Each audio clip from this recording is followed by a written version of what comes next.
नमस्कार दोस्तों, किताब की दुनिया में आपका एक बार फिर से स्वागत है। आज हम एक ऐसी कहानी के बारे में बात करने जा रहे हैं जो सिर्फ एक लव स्टोरी नहीं है।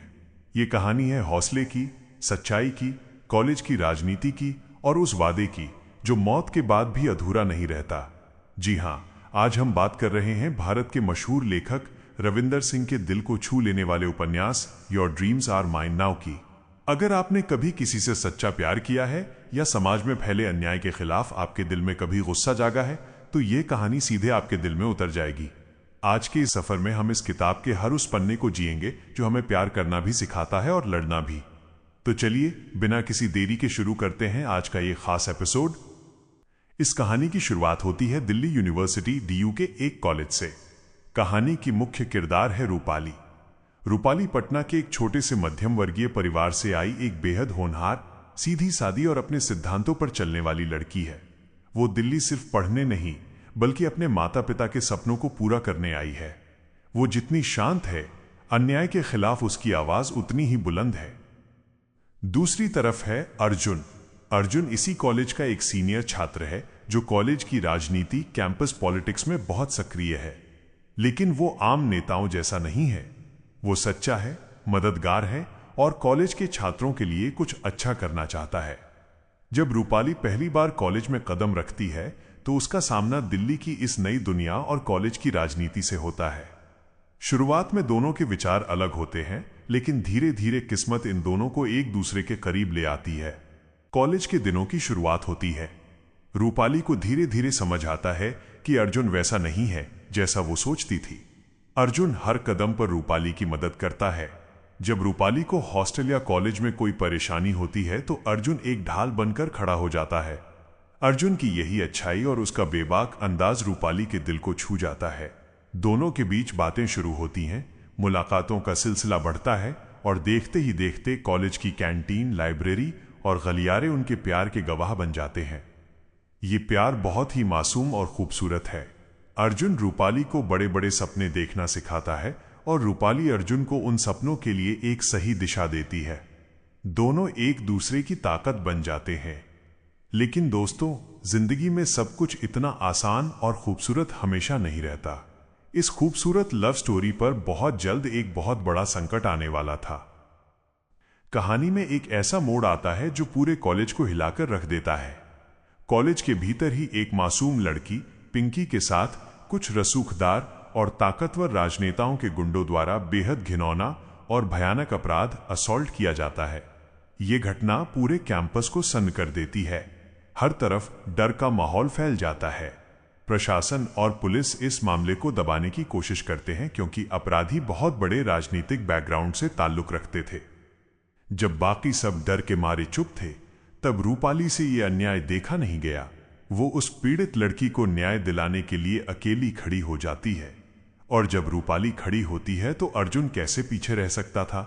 अर्जुन अपना सब कुछ दांव पर लगाकर रूपाली का साथ देता है। दोनों मिलकर पूरे कॉलेज के छात्रों को इकट्ठा करते हैं और एक बहुत बड़ा आंदोलन शुरू करते हैं। वे इंसाफ की मांग करते हैं, रैलियां निकालते हैं और सीधे उन ताकतवर और भ्रष्ट नेताओं से दुश्मनी मोल ले लेते हैं। रूपाली और अर्जुन की ये लड़ाई अब सिर्फ कॉलेज तक सीमित नहीं रही, ये पूरे शहर में फैल चुकी थी। भ्रष्ट नेता और उनके गुंडे रूपाली और अर्जुन को धमकियां देने लगते हैं। उन्हें डराया जाता है, कॉलेज से निकालने की धमकी दी जाती है, लेकिन रूपाली और अर्जुन के कदम पीछे नहीं हटते। उनका हौसला देखकर वो गुंडे बौखला जाते हैं। और फिर आता है वो काला दिन जिसकी कल्पना किसी ने नहीं की थी। एक शाम जब आंदोलन अपने चरम पर था, वो कायर गुंडे अर्जुन पर जानलेवा हमला कर देते हैं। अर्जुन, जो रूपाली का सबसे बड़ा सहारा था, जो लाखों छात्रों की आवाज था, उस पर बेरहमी से वार किया जाता है। रूपाली जब तक वहां पहुंचती है, बहुत देर हो चुकी होती है। अस्पताल के सफेद कमरों के बीच रूपाली के हाथों में दम तोड़ते हुए अर्जुन इस दुनिया को हमेशा के लिए अलविदा कह देता है। दोस्तों, ये इस किताब का सबसे दर्दनाक हिस्सा है। एक पल में रूपाली की पूरी दुनिया उजड़ जाती है।